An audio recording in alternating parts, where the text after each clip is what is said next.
Pak, mau minta izin sebentar.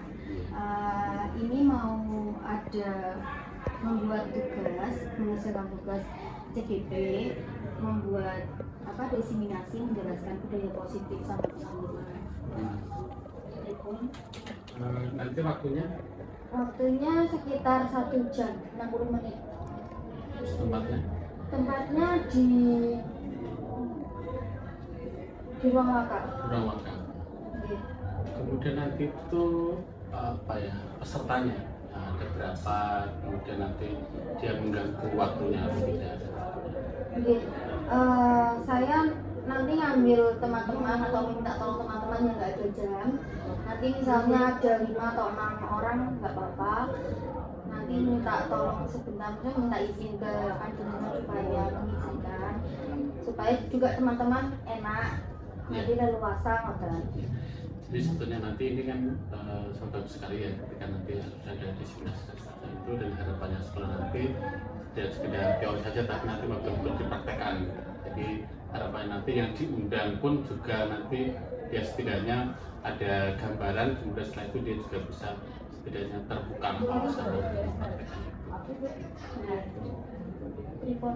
Ya, nanti secara legalnya nanti coba nanti saya akan surat tugas untuk yang ikut itu, nanti dia ketika meninggalkan dan nanti dia juga memberikan tugas ke kelasnya masing-masing.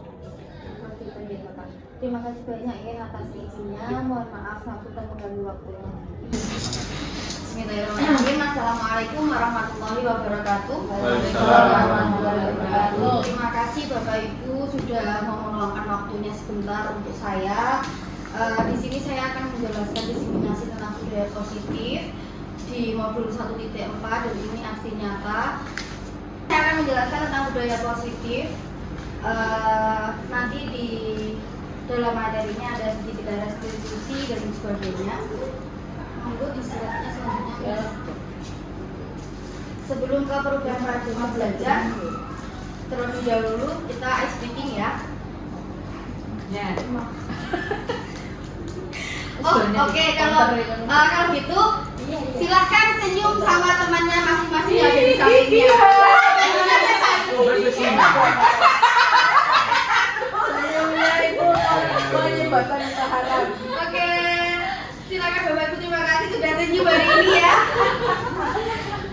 Saya lanjut, perubahan paradigma belajar, filosofi ajaran Ki Hajar Dewantara bahwa guru itu ibarat seorang petani yang menyemai bibit jagung, kemudian hanya menyiapkan lahan, merawat, menyiram dan memupuk agar jagung tumbuh secara maksimal. Nah, guru itu ibaratnya sebagai petani. Jadi sampai sekarang mindset saya juga sama, kita adalah petani yang menanamkan bibit. Kalau jagung ya tumbuhnya harus Jagung. Iya, Lebih kalau bibit penyakit.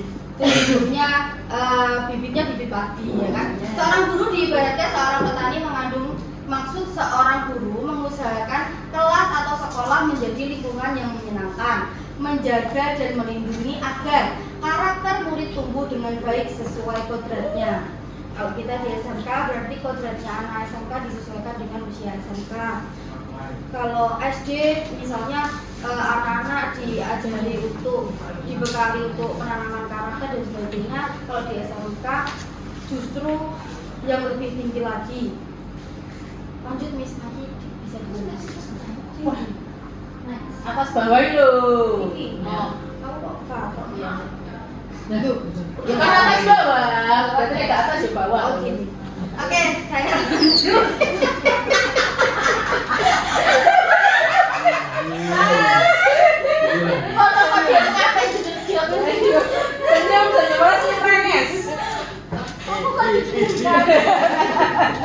Oke, terima kasih. Saya lanjut ya. Ini ada disiplin positif. Disiplin muncul dari motivasi internal yang kuat. Yang kedua, menggali potensi diri menuju sebuah tujuan atau bermakna. Yang ketiga, mengontrol diri, menguasai diri untuk memilih tindakan sesuai nilai-nilai kebajikan universal. Yang keempat, nilai kebajikan universal kita misalkan penerapan P5. Ini penerapan ini yang akan kita lakukan yang kita lakukan hari ini mulai kemarin hari Senin sampai hari Jumat. Teori motivasi manusia, ada 3 alasan motivasi manusia dalam melakukan suatu. Diane Gosen dalam bukunya Restructuring School Discipline. Yang pertama, menghindari ketidaknyamanan atau hukuman. Jadi motivasi manusia itu yang pertama alasannya menghindari ketidaknyamanan atau hukuman. Kalau ada anak-anak yang misalnya mungkin kita sendiri ya, misalnya kalau kita berangkat pagi-pagi itu panggilan hati kita atau takut di up sama kepala sekolah kan beda ya. Jadi menghindari hukuman atau ketidaknyamanan. Yang kedua, mendapatkan imbalan atau penghargaan dari orang lain. Misalnya kalau kita disiplin tepat waktu, mengharapkan pujian dari orang lain. Wah, Bu Putih berangkatnya pagi sekali dan sebagainya, ya kan? Terus yang ketiga, menjadi orang yang diinginkan dan menghargai diri sendiri dengan nilai-nilai yang dipercaya. Selanjutnya, simpulannya, berdasarkan ketiga alasan tersebut, tindakan pendisiplinan dengan melakukan hukuman atau memberi imbalan bisa disebut motivasi eksternal dan hal tersebut tidak akan bertahan lama. Barangkali dengan hukuman dan imbalan siswa memang menjadi patuh, tapi kepatuhan itu hanya sementara dan kedisiplinan yang diterapkan tidak mengubah karakter siswa menjadi lebih kuat. Intinya kalau kita menghukum anak itu kalau menghukumnya secara verbal, karena nanti ada hukuman dan konsekuensi ya. Jadi kalau ini saya bicara tentang hukuman, kalau kita menghukum anak itu tidak bisa kuat, tidak bisa bertahan lama karakter yang akan diterapkan di sekolah kita. Jadi kalau konsekuensi itu beda lagi. Jadi misalnya kalau anak diajak untuk keyakinan kelas atau keyakinan sekolah, diajarkan seperti itu, nanti konsekuensi didapat, dia akan berpikir sendiri, oh kalau saya melakukan ini berarti saya akan mendapatkan konsekuensi apa, seperti itu. Lanjut, kebutuhan dasar manusia. Berdasarkan beberapa penelitian tentang teori kontrol, semua perilaku manusia pasti memiliki tujuan. Bahkan semua kesalahan yang dilakukan peserta didik pasti memiliki alasan. Pemenuhan kebutuhan dasar manusia, ada 5 kebutuhan dasar manusia, yaitu yang pertama, kebutuhan bertahan hidup, yaitu kebutuhan berkaitan dengan fisik seperti makan, tidur, tempat tinggal, dan lain-lain. Yang kedua, kebutuhan cinta dan kasih sayang atau penerimaan, rasa diterima. Yang ketiga, kebutuhan penguasaan, pengakuan akan kemampuannya. Yang keempat, kebutuhan kebebasan, kebutuhan akan pilihan. Yang terakhir yaitu kebutuhan akan kesenangan. Ini kontrol restitusi. Diane Gosen 1998 mengemukakan bahwa guru perlu meninjau kembali penerapan disiplin di dalam ruang-ruang kelas mereka selama ini. Apakah telah efektif, apakah berpusat, memerdekakan, dan memandirikan murid, bagaimana dan mengapa? Berdasarkan teori motivasi tadi, penerapan disiplin di sekolah harus dilakukan dengan alasan yang ketiga. Siswa melakukan kebaikan sesuai dengan keyakinan kelas atau nilai-nilai yang sudah tertanam dalam dirinya atau motivasi internal. Motivasi internal lebih berjangka lama dan membuat siswa makin kuat secara karakter. Nah, ini posisi kontrol restitusi mulai melalui serangkaian riset dan berdasarkan pada teori kontrol. Berkesimpulan ada 5 posisi kontrol. Yang pertama, menghukum. Yang kedua, membuat rasa bersalah. Yang ketiga, teman. Yang keempat, pemantau. Dan yang terakhir adalah manajer. Nah, kita posisikan posisi kontrol yang bagian apa? Ini penghukum. Seorang penghukum bisa menggunakan hukuman fisik maupun verbal. Orang-orang yang menjalankan posisi kontrol penghukum senantiasa mengatakan bahwa sekolah memerlukan sistem atau alat yang dapat lebih menekan murid-muridnya lebih dalam lagi. Guru-guru yang menerapkan posisi penghukum akan berkata, patuhi aturan saya atau awas. Nah, kan ada ancaman ya. Jadi ini kalimat-kalimat pembuktian. Kamu selalu saja salah. Nah, itu juga. Lalu pasti selalu yang terakhir. Selesai. Nah, guru seperti ini senantiasa percaya hanya ada satu cara agar pembelajaran bisa berhasil, yaitu dengan cara dia, yaitu sebagai penghukum. Yang kedua, membuat rasa bersalah. Nah, pada posisi ini biasanya guru akan bersuara lebih lembut. Pembuat rasa bersalah akan menggunakan keheningan yang membuat orang lain merasa tidak nyaman, bersalah, atau rendah diri.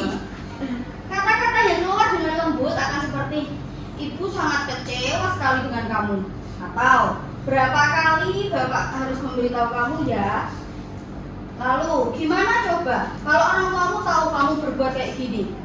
Di posisi ini, murid akan memiliki penilaian diri yang buruk tentang diri mereka.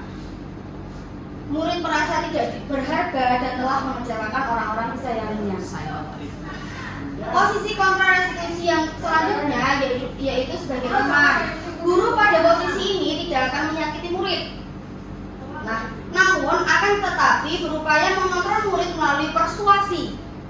Jadi mengajak murid-muridnya. Posisi teman pada guru bisa negatif ataupun positif. Positif di sini berupa hubungan baik yang terjalin antara guru dan murid.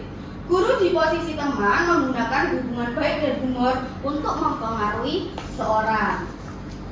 Mereka akan berkata, ayo bantulah demi bapak. Ya. Ya.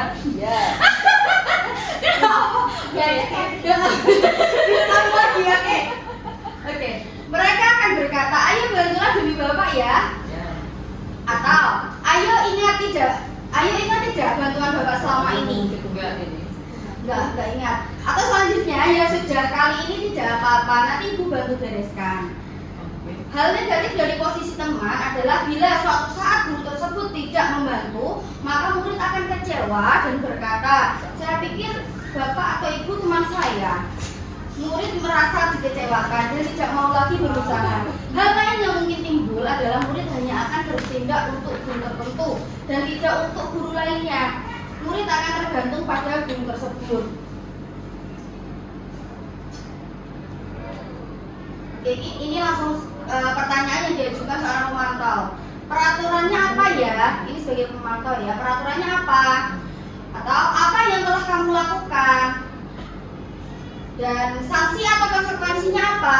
Seorang pemantau sangat mengandalkan penghitungan, catatan, data dan dapat digunakan sebagai bukti atas perilaku seseorang. Posisi ini akan menggunakan stiker, slip catatan, daftar cek. Posisi pemantau sendiri berawal dari teori stimulus respon. Saya lanjutkan. Di sini ada posisi kontrarestitusi, yaitu sebagai seorang pemantau. Seorang pemantau harus menanyakan dulu peraturannya apa yang telah kamu lakukan, sanksi atau konsekuensinya apa. Seorang pemantau sangat mengandalkan penghitungan, catatan, data yang dapat digunakan sebagai bukti atas perilaku seseorang. Posisi ini akan menggunakan stiker, slip catatan, dan daftar cek. Posisi pemantau sendiri berawal dari teori stimulus respon yang menunjukkan tanggung jawab guru dalam mengontrol murid. Yang terakhir yaitu posisi kontrol restitusi manager. Posisi terakhir, manager adalah posisi di mana guru berbuat sesuatu bersama dengan murid, mempersilahkan murid mempertanggungjawabkan perilakunya, mendukung murid agar dapat menemukan solusi atas permasalahannya sendiri. Bila kita menginginkan murid-murid kita menjadi manusia yang merdeka, mandiri, dan bertanggung jawab, maka kita perlu mengacu kepada restitusi yang dapat menjadikan murid kita seorang manajer bagi dirinya sendiri. Murid diajak untuk menganalisis kebutuhan dirinya maupun kebutuhan orang lain. Di sini, penekanan bukan pada kemampuan membuat konsekuensi, namun dapat berkolaborasi dengan murid bagaimana memperbaiki kesalahan yang ada. Seorang manajer akan berkata, apa yang kita yakini itu kembali ke keyakinan kelas. Apakah kamu meyakininya? Jika kamu meyakininya, apakah kamu bersedia memperbaikinya? Kemudian jika kamu memperbaiki ini, hal ini menunjukkan apa tentang dirimu? Atau apa rencana kamu untuk memperbaiki hal ini? Tugas seorang manajer bukan untuk mengatur perilaku seseorang. Kita membimbing murid untuk dapat mengatur dirinya. Seorang manajer bukannya memisahkan murid dari kelompoknya, tapi mengembalikan murid tersebut ke kelompoknya dengan lebih baik dan kuat. Betul.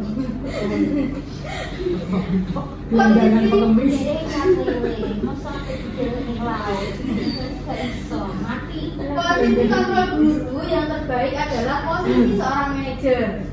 Iya Bapak Ibu, jadi kita adalah seorang manajer kalau menjalankan dirinya. Di dalam posisi ini, sikap guru ketika melihat siswa melakukan kesalahan tidak langsung menghukum atau menasihati, tetapi diawali dengan sikap memahami tindakan siswa. Bahwa ketika siswa bersalah itu biasa, karena memang setiap manusia pasti pernah bersalah atau menstabilkan identitas. Selanjutnya, guru juga mencoba memahami alasan atau kebutuhan dasar apa yang ingin dipenuhi siswa dengan perilakunya tersebut. Nah, ini validasi tindakannya. Selanjutnya, siswa diingatkan tentang keyakinan kelas dan dipancing dengan pertanyaan tentang bagaimana seharusnya sikap mereka menurut keyakinan kelas, dan jawabannya datang dari siswa sendiri. Kemudian baru ditanyakan solusi terbaik menurut siswa tersebut yang berdasarkan keyakinan tadi, atau menanyakan keyakinan kelas. Saat melakukan restitusi, seorang manajer tentu tidak bersikap emosional, tidak juga merasa bahwa dia yang benar dan siswa harus mengikuti aturan tersebut. Nah, ini keyakinan kelas. Prosedur pembentukan keyakinan kelas sekolah atau kelas. Maaf, keyakinan kelas ya ini. Yang pertama, mempersilahkan warga sekolah atau murid-murid di sekolah atau kelas untuk bercurah pendapat tentang peraturan. Jadi dibebaskan untuk berpendapat mengenai aturan kelas yang akan disepakati. Yang kedua, mencatat semua masukan-masukan para murid atau warga sekolah di papan tulis atau di kertas besar, kertas ukuran poster, di mana semua anggota kelas atau warga sekolah bisa melihat hasil curah pendapat. Yang ketiga, susunlah keyakinan kelas sesuai prosedur pembentukan keyakinan kelas atau sekolah. Gantilah kalimat-kalimat dalam bentuk negatif menjadi positif. Misalnya, kalimat negatifnya jangan berlari di kelas atau koridor, bisa diganti dengan berjalanlah di kelas atau di koridor. Jadi jangan berlari, karena kan mengingat anak itu untuk berjalan, jadi berjalanlah kan gitu ya. Yang kedua, tinjau kembali daftar curah pendapat yang sudah dicatat. Anda mungkin akan mendapati bahwa pernyataan yang tertulis di sana masih banyak berupa peraturan-peraturan. Yang ketiga, selanjutnya ajak warga sekolah atau murid-murid untuk menemukan nilai kebajikan atau keyakinan yang dituju dari peraturan tersebut. Setelah keyakinan sekolah atau kelas selesai dibuat, maka semua warga kelas dipersilakan meninjau ulang dan menyetujuinya dengan menandatangani keyakinan sekolah atau kelas tersebut, termasuk guru dan semua warga atau murid. Keyakinan sekolah atau kelas selanjutnya bisa dilekatkan di dinding kelas, di tempat yang mudah dilihat semua warga kelas.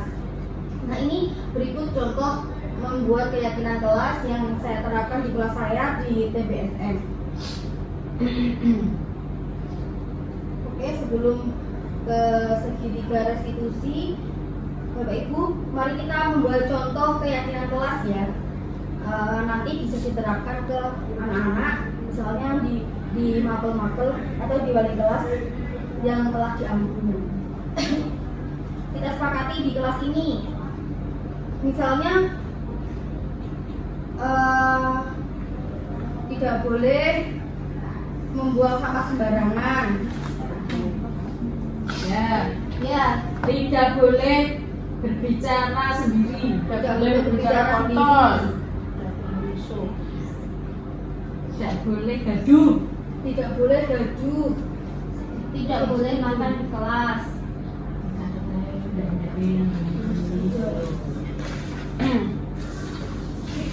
Kelas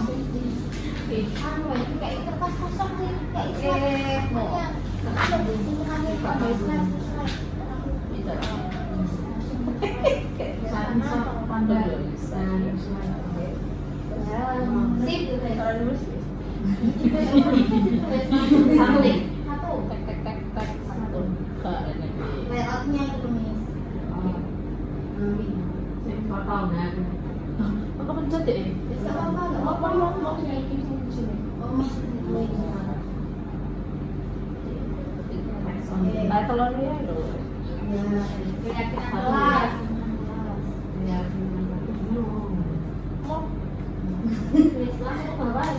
Satu. Tadi apa Bu Alina? Tidak boleh bicara gaduh. Tidak boleh bicara kotor. Itu sih.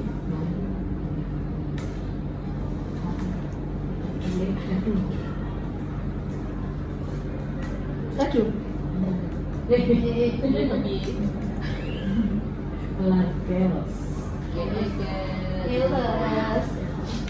Yang berbeda tulistik. Tidak boleh bicara kotor. Bicara kotor. Bicara kotor. Menggunakan HP. Tidak boleh Tidak menggunakan boleh HP menggunakan tanpa seizin guru. Tidak boleh menggunakan HP. Tidak boleh membuang sampah. Bodoh. Itu pakai kalimat positif apa pakai kalimat Negatif dulu. Oh ya. Nanti kita ubah menjadi positif. Izin atau izin ya? Izin. Oke. C. Izin. Bahasa Indonesia Anda. Tadi lo nggak guna izin. Wah. Tidak boleh makan di kelas. Makan di boleh. Makan di kelas. Melayu tadi. Ya, tidak boleh membuang sampah di kelas. Ini tempat sampahnya di dalam loh. Banyak yang makan Digodokan atau tidak boleh membuang sampah di dalam kelas. Tidak boleh tidur selama jam pelajaran. Tidak boleh mencolok tembok. Oh iya, tidak boleh mencoret fasilitas sekolah. Bangku kan nggak hukum berarti.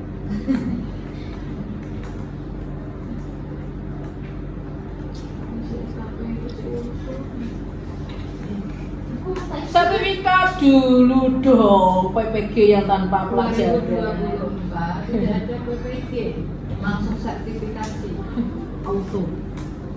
Fasilitas sekolah. Sayang yang ada Boleh, tidak boleh merusak. Kan di cerita juga rusak, cuma cemong kabeh. Akhirnya kayak pasal-pasal ya wakil. Fasilitas perangkat. Oke. Tidak boleh menggunakan baju selain Duster. Oke, sudah ya. Ya. Nah, ini kan masih bentuk negatif karena ada kata tidaknya ya. Kita ubah menjadi kalimat positif. Yang pertama, tidak boleh gaduh. Kalau kalimat positifnya berarti harus tenang di kelas. Tenang di kelas gitu ya. Ini. Jadi waktu menciptakan suasana kelas yang kondusif. Harap tenang. Ujian ya.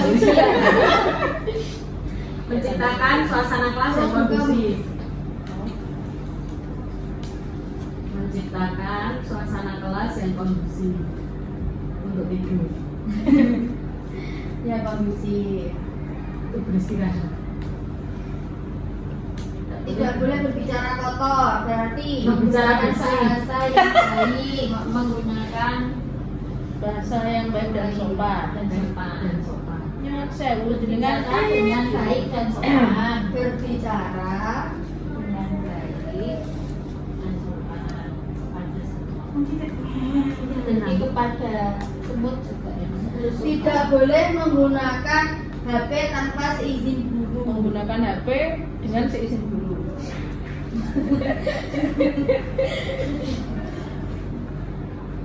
Berarti peraturannya izin. Ada. Berarti boleh menggunakan HP, berarti dengan catatan boleh menggunakan HP dengan seizin. Boleh menggunakan HP.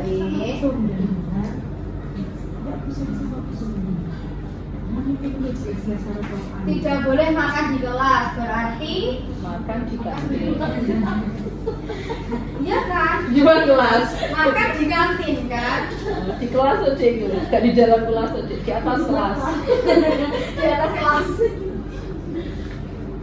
Makan harus di Ada tempatnya. kantin. Salah. Jadi yang membawa bontot itu tidak boleh dimakan di kelas bontot. Ya, betul. Makan di luar kelas. Makan di tempat yang sudah disediakan. Mana? Makan di tempat. Oh, kita udah kasih kode. Oke, di tempat yang sudah. Gazebo ini ngisor yang lo. Parkir, jadi kalau ini parkiran salah neng. Yang sudah disediakan. Tidak boleh membuang sampah di kelas. Membuang sampah pada Membuang tempatnya. sampah pada tempatnya.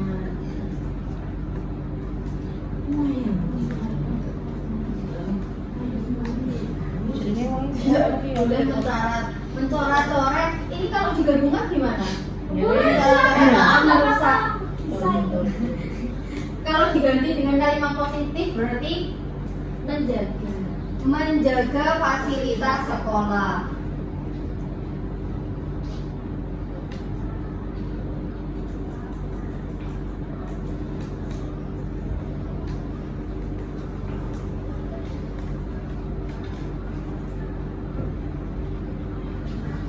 Ini keyakinan kelas ya. Jadi misalnya ini keyakinan kelas yang kita Dia yang saya sih yang yang pertama menciptakan suasana kelas yang kondusif. Yang kedua berbicara dengan baik dan sopan. Yang ketiga boleh menggunakan HP dengan seizin guru. Yang keempat makan di tempat yang sudah disediakan. Yang kelima membuang sampah pada tempatnya dan terakhir menjaga fasilitas sekolah. Nah keyakinan kelas ini akan diterapkan. Ini contohnya boleh diterapkan di kelas masing-masing atau bapak ibu di kelas bisa disepakati dengan siswa-siswinya sehingga nanti bapak ibu guru kalau ada anak yang bermasalah atau memiliki masalah dengan kita atau dengan bapak ibu gurunya, maka kita memposisikan diri sebagai seorang manajer dan mengembalikan anak untuk meyakini melihat keyakinan kelas yang telah disepakati. Selanjutnya Miss ya. Iya. Oke. Selanjutnya yaitu segitiga restitusi. Nah, tadi yang pertama yaitu menstabilkan identitas. Distabilkan dulu identitas anak. Setiap orang pasti pernah melakukan kesalahan. Terus ada kita memposisikan diri juga, kamu bukan satu-satunya yang pernah melakukan kesalahan ini. Ya, supaya anak itu mau bercerita di mana di dalam validasi tindakan yang salah. Ya. Kamu tentunya punya alasan mengapa melakukan itu. Adakah cara yang lebih efektif untuk mendapatkan apa yang kamu butuhkan? Nah, yang terakhir yaitu menanyakan keyakinan. Kita kembalikan ke keyakinan kelas kita. Keyakinan kelas apa yang telah kita sepakati? Lalu kamu ingin menjadi orang yang seperti apa? Nah, ini tahap-tahap segitiga restitusi. Yang pertama yaitu menstabilkan identitas. Tindakannya yaitu kita semua akan melakukan hal terbaik yang bisa kita lakukan. Yang kedua yaitu validasi tindakan yang salah. Divalidasi, semua perilaku memiliki sebuah alasan. Yang ketiga, menanyakan keyakinan. Kita semua memiliki motivasi internal.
Oke Bapak Ibu, terima kasih banyak atas perhatiannya dan mohon maaf saya telah merepotkan.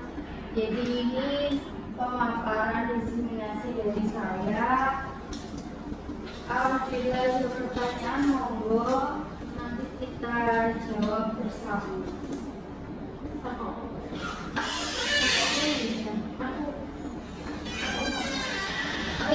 Jawabannya kayak isi no. Berarti saya takut kan ada sejak Pakai info kian pos malam tidak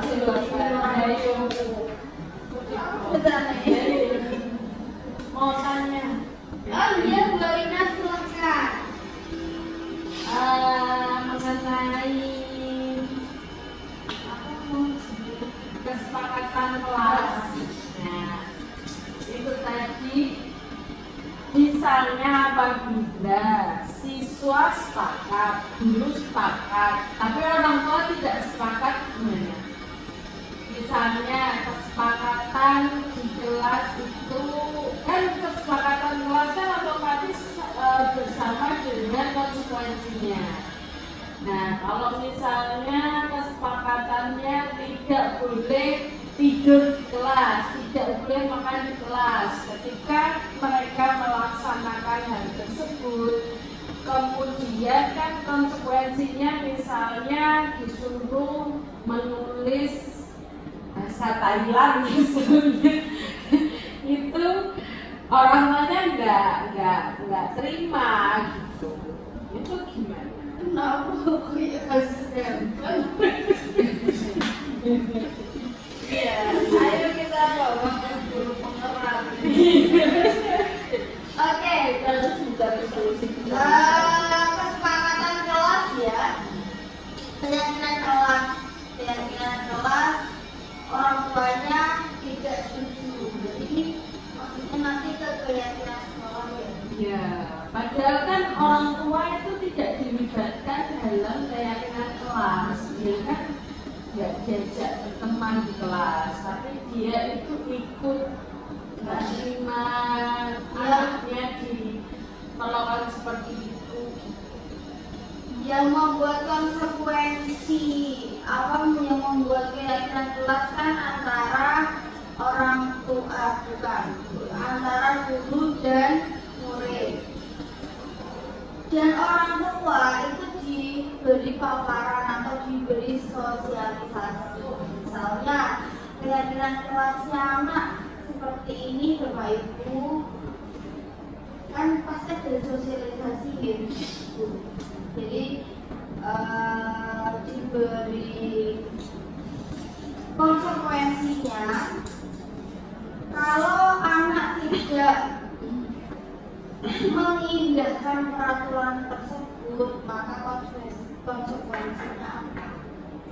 Nah, seharusnya diberi pemaparan ini.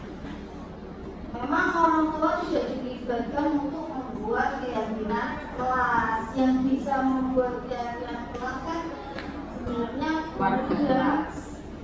warga sekolah kan. Kalau sekolah ya warga sekolah termasuk guru dan siswa juga. Tapi kan untuk lingkup yang lebih besar orang tua tetap dilibatkan. Tapi dengan cara apa? Diajak sosialisasi. Kemudian kalau tidak setuju nanti gimana? Orang tuanya kita harus bagaimana sebagai guru apabila orang tua mendapati orang tua yang tidak setuju pada kesepakatan yang sebenarnya telah disepakati, muridnya sepakat, gurunya sepakat, tapi ada ini orang ketiga yang tidak sepakat, orang luar barat. Menurut Ibunya gimana? Kan ada konsekuensi maksudnya ketika berarti ada alasan orang tua itu. Nah, alasan orang tua tidak menyetujuinya itu apa? Misalnya ketika anak tadi ditegur karena tidur di kelasnya, misalnya tidur di kelas terus dihukum, diberi konsekuensi. Kalau tidur di kelas, konsekuensinya kamu harus mengerjakan menulis tulisan bahasa Thailand. Nggak setuju bu, orangnya kan seperti itu, nggak setuju. Terus gimana? Ini nggak setujunya pas di sosialisasi, ketika sosialisasi berarti ya kita ubah konsekuensinya. Kalau pas sudah sosialisasi disetujui, dia nggak datang, alasannya nggak tahu, tapi pas anaknya dihukum seperti itu dia nggak terima gitu. Berarti wali kelas yang bergerak bu setelah melakukan persetujuan, ketika ada siswa, guru dan orang tua sudah terlibat, pasti kan dulu kan juga wali kelas yang menaungi anaknya tersebut. Nanti bisa diumumkan di wali murid, misalnya kenapa dan alasannya apa, kemudian sudah setuju, misalnya beliau sudah setuju, kan ya harus setuju memang. Kalau beliau nggak hadir ya harus setuju. Nah itu wali kelasnya yang ambil kemudian nanti disosialisasikan kepada wali murid yang tidak hadir. Kesepakatannya seperti itu. Nah kalau beliau juga masih tidak setuju lagi, nah orang tuanya yang perlu dipertanyakan. Kembalinya di sini. Ya, Kembalikan biar orang tua yang mendidik.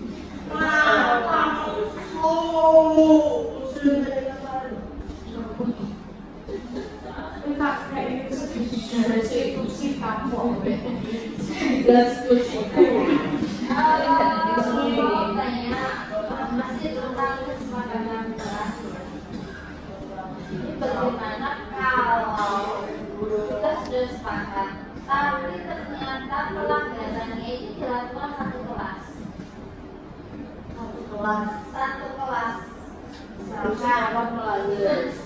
Kesepakatan mungkin Hilang makan vitamin semua, nyolong jagung kabeh. atau mungkin tidur semua tidak boleh tidur di dalam kelas ya mungkin. Terus kemudian pada waktu datang semuanya dalam kondisi masih tidur dan baru bangun dan masih menunggu 8 menit sampai kemudian nanti bisa melaksanakan jadi mengurangi waktu.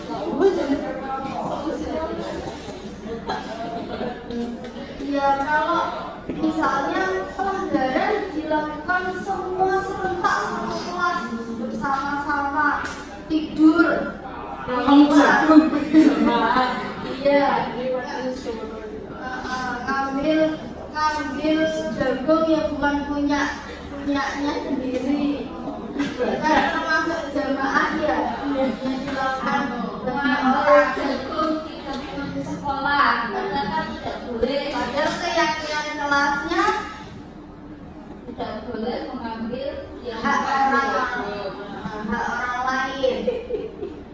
Jadi gimana solusinya? Atau mungkin tidur di kelas sehingga mengurangi jam ngajarnya kan gitu ya Bu. Nah solusinya gimana? Yang pertama yang pasti kalau jam sebelumnya ada gurunya pasti anak tidak tidur. Satu. Yang kedua, anak tidur itu setelah istirahat atau bagaimana?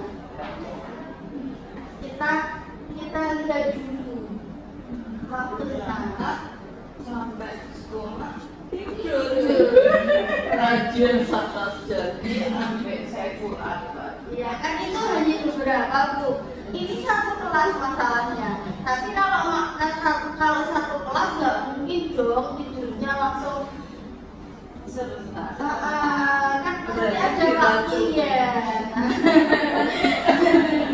Nah, ada senggang waktunya. Berarti yang perlu dipertanyakan yang pertama, jam ngajar sebelumnya siapa? Apakah kosong atau tidak? Nah, Apakah ada tidak? kesepakatan kelas tadi kan antara guru dengan siswa. Mungkin guru sebelumnya tidak ada kesepakatan itu. Pada waktu guru yang sudah membuat kesepakatan, akhirnya kan memberikan guru yang membuatnya kesepakatan. Nah, ini saya di sini sebagai aku pengen nanti solusinya dia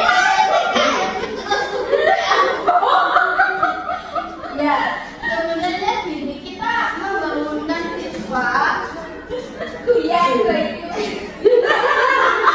Nggak boleh. Kalau kekerasan nggak boleh. Yang keras. Yang benar. Air kerasin mas. Air sih di luar botol kocok. air keras maksudnya dari baku. Ya, gini Bu. Jadi ya memang kalau kita sudah membuat keyakinan kelas dan guru sebelumnya atau sesudah kita nggak membuat keyakinan kelas, kita kan ya gimana ya, nggak enak kan ya. Jadi nggak enak nanti gimana dan sebagainya. Nah, solusinya gimana? Solusinya satu, kita harus membuat keyakinan kelas semuanya. Kan karena wali kelas juga punya keyakinan kelas masing-masing. Nggak mungkin dong. Keyakinan sekolahannya ini keyakinan kelas cerita. Sekolah itu. Wali Keyakinan kelas kelas itu bisa dipakai nek gini level SD misalnya kan satu kelas tuh satu kursinya. Sementara tingkat levelnya kan TKN 1, TKN 2. Ternyata di TKN 1 itu keyakinan kok kamu ya. ya nggak apa-apa. Ini nih.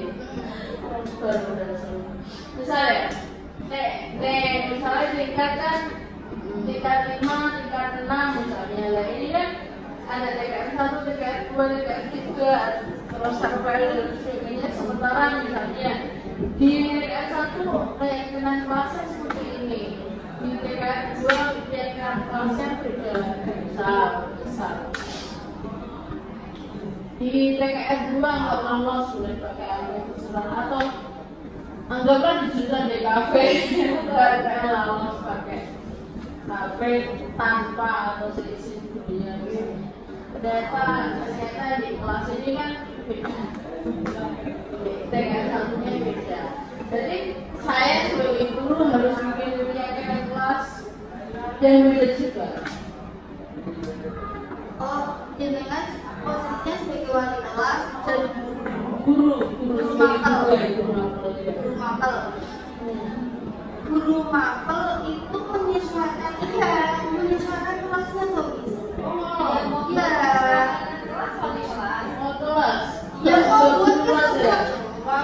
Yang membuat kesepakatan kelas itu satu, wali kelas Berserta siswanya disepakati kelasnya, kan besar ya. Kemudian yang kedua, guru mapel. Kita hari ini akan belajar tentang materi lamaran kerja. Kesepakatan kelas yang akan kita sepakati apa ya? Nah, sebelum melaksanakan pembelajaran pastikan seperti itu. Keyakinan kelasnya bagaimana? Itu sudah ada contohnya di sebuah kelas 1 Miss. Iya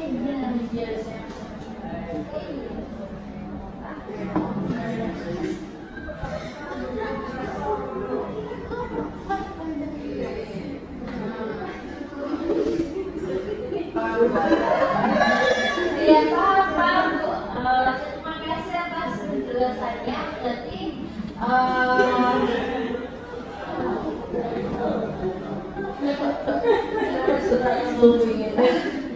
berarti kan kesepakatan pada kelasnya dan nanti akan disampaikan maksudnya. Jadi gini Bu, ketika kelas, ketika kita mengelola kelas itu kan bagian terkecil dari sebuah kesaktian ya. Misalnya sekolah kan punya bentuk organisasi, punya wakai ya. Nah wakai itu kan nanti tanya cara juga, panitia juga kan. Nah di situ wali kelas kan berhak mengatur kondisi kelasnya masing-masing. Nah itu disepakati kira-kira di kelas nanti harus menghormati guru. Nah berarti kan semua guru yang mengajar di situ. Atau mungkin kelasnya harus bersih. Nah jadi setiap kali mau pelajaran harus bikin keselamatan kelas, keyakinan kelas. Iya. Keyakinan kelas. Iya, keyakinan kelas. Jadi pelajaran berapa menit Pak?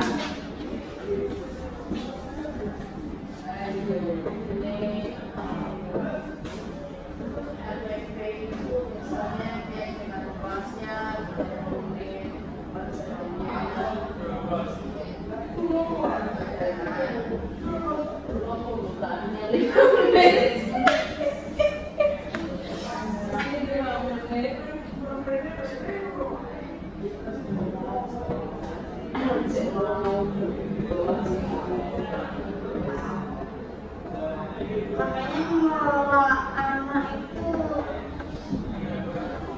anak orang lain sih sebenarnya yang lebih sulit daripada anak sendiri. Karena kesepakatan itu nanti ya akan dibawa anak-anak. Misalkan kalau kita sudah membuat kegiatan kelas setiap hari, kan anak-anak juga sudah langsung lancar kok bisa. Nggak perlu lagi. Akan kemarin ini sudah disepakati ini, apakah perlu ditambahkan atau tidak, atau gimana kan gitu ya. Nanti kan anak-anak pasti respon, ya perlu ditambahkan Bu, ini pengen. Nah pasti kan ada cerita seperti itu. Yang pertama pasti lama. Di awal, iya di awalnya, karena ada kesepakatan kelas juga kan nanti yang itu loh aturan-aturan pelajaran selama 1 semester apa kan diceritakan juga dong banyak.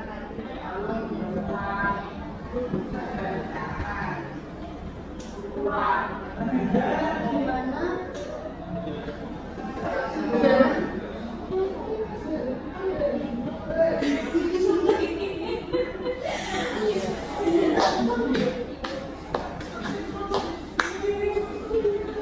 Sial sekali. Oke, terima kasih banyak. Ya, cukup bisa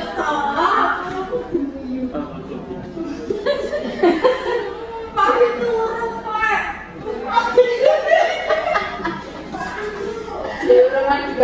Ya Allah, kita debat dibahas kesepakatan kelas sama gitu.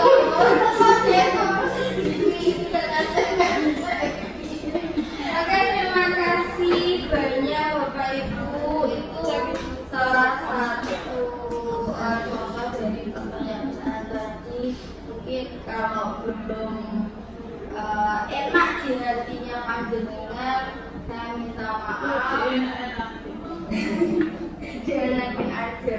Terima kasih. Wassalamualaikum warahmatullahi wabarakatuh. Waalaikumsalam warahmatullahi wabarakatuh.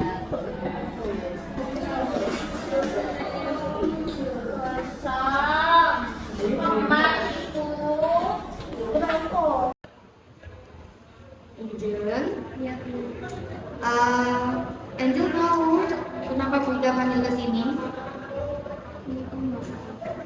Kenapa? Soalnya mengisi kantin jam 2. Ke kantin waktu jam 2 jam. Kenapa Angel ke kantin? Kan belum istirahat. Soalnya belum sarapan terus sendiri. Belum sarapan. Berarti ibunya nggak masak ya? Atau kamu memang bangunnya terlambat? Memang belum sarapan. Oh, berarti ibunya sebenarnya sudah masak. Berarti kesalahannya Angel yang kedua apa ini? Bangunnya kesiangan. Bangunnya kesiangan. Yang ketiga berarti Sarapan. nggak sarapan. Tadi bilang kalau ibu nggak masak. Padahal sudah masak, ya kan? Nah, Angel kan sekarang sudah tahu kesalahannya Angel. Kesalahannya tidak minta izin ketika pembelajaran, jujur ya. Nah, ini Angel kan sudah tahu kesalahannya, kemudian sudah tahu penyebabnya. Angel, ketika nanti kamu mengulangi kesalahan yang sama, Angel akan melakukan hal apa? Konsekuensi yang Angel inginkan seperti apa? Kalau misalnya sama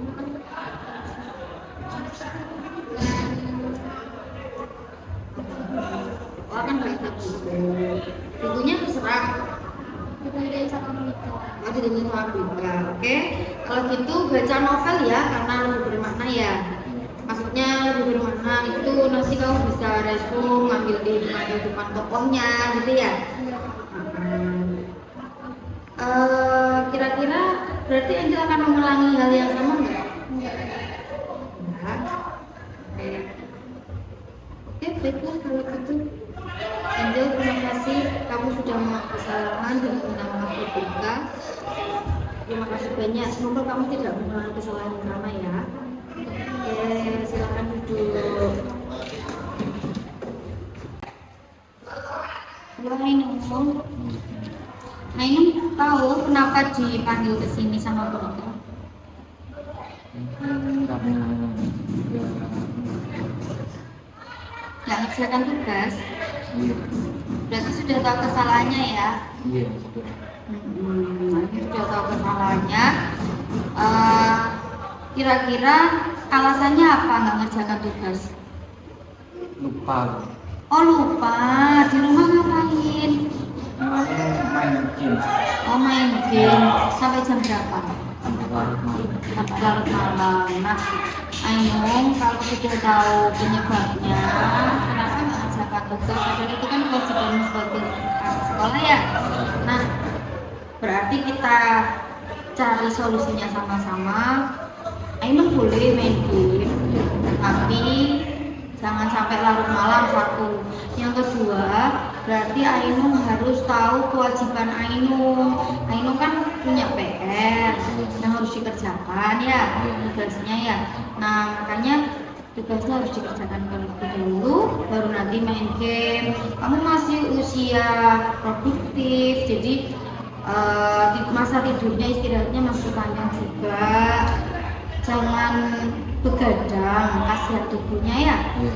Nah, nanti konsekuensi yang akan kamu pilih apa kira-kira kalau mengulangi kesalahan yang sama? Mungkin tugasnya ditambah dikali 2 kali. Oh gitu. Jadi kalau satu nggak ngerjakan, nanti kerjakan tambahan gitu ya. Oke. Berarti sekarang dilakukan sekarang atau dilakukan nanti? Mungkin sekarang sudah mau. Jadi sekarang boleh ditambah. Boleh. Oke, kalau gitu Ainun gini aja ya. Ainun kalau nggak ngerjakan tugas, kalau hari ini silahkan dikerjakan dulu nggak apa-apa ya. Nanti dilanjut sama teman-teman juga. Setelah itu nanti kalau Ainun nggak ngerjakan tugas lagi, Ainun boleh Wika kasih 2 kali tugas tambahan ya. Kemudian minta tolong ditandatangani orang tua ya, supaya orang tua tahu bahwa Ainun juga melakukan kesalahan karena kamu tanggung jawab orang tua. Oke. Sanggup Ainung? Sanggup Bu. Sanggup ya? Sanggup. Oke, terima kasih Ainung. Silakan kembali ke tempat. Terima kasih Bu.